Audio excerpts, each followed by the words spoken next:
So, after 26 years of working for a public waterfront here in Hoboken, the Fund for a Better Waterfront thought it was a good time for a quick review. What exactly is a better waterfront? Well, it helps to know about this woman. Do you know who Jane Jacobs is? Jane Jacobs. That's not ringing a bell. Should I? Jane Jacobs was an activist and writer who cared deeply about the vitality of our cities. In 1961, she published The Death and Life of Great American Cities, a book that criticized the Robert Moses style of planning that revolved primarily around the car.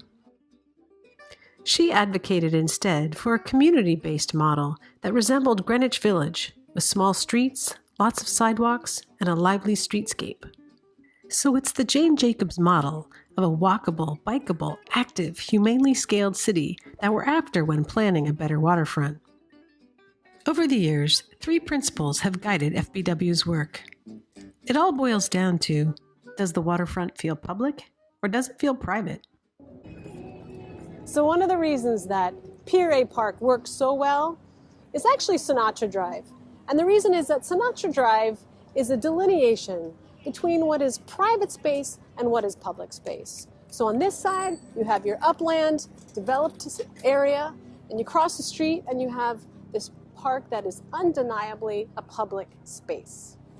But look what's going on in this state-mandated waterfront walkway in Jersey City. There's no road separating the private from the public space. There's no ground floor retail, no cafes. The result is a kind of ghostly corridor that feels very private.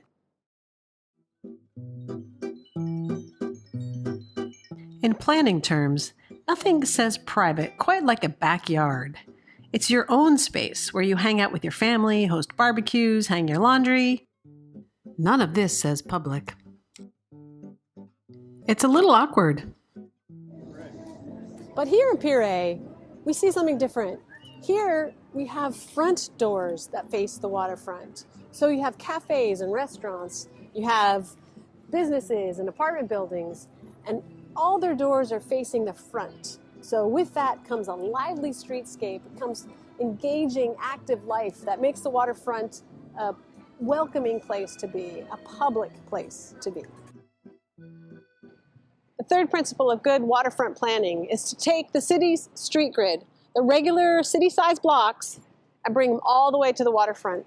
And what that does is it keeps the scale of the city, the continuity of the city. It keeps it livable and small and lively, as opposed to kind of giant, bleak super blocks that you see in some other parts of the waterfront.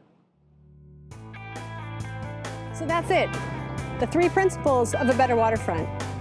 These ideas may seem abstract, but they actually work. Planning matters. And you know, I think Jane Jacobs would like it here.